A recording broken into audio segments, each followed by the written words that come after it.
Puis, tu sais, sans dire j'ai une révélation, mais ça m'a rentré dedans. Ça m'a crissement rentré dedans. Puis, ce qu'il faut dire, c'est qu'en avril de cette année, j'ai perdu mon père. Mon père est décédé le 6 avril. Puis, mon père, il vivait des conditions de tu sais, il faisait de l'embonpoint.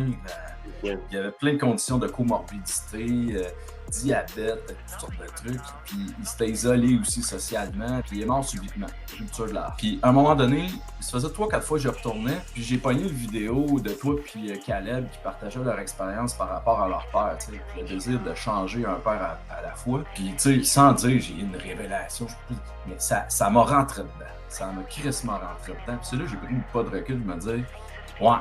Là, je suis rendu à la croisée des chemins. J'ai 48 ans, puis j'ai deux choix. Je sais exactement ce qui m'attend. J'ai vu mon père décéder au mois d'avril dans ces conditions-là. Je sais ce qui potentiellement pourrait m'arriver. Ou j'ai une autre alternative, qui est celle de prendre l'autre chemin. Puis me dire, ben, je me reprends en main, puis je m'occupe de moi aussi. Parce que dans la réflexion, je me disais, tu sais, c'est pas nécessairement parce que je vais m'occuper de moi que je vais être un moins bon conseiller syndical ou que n'importe qui pourrait se dire, tu sais, c'est pas parce que je vais prendre du temps de m'occuper de moi que je vais être un moins bon coach ou un moins bon ouvrier.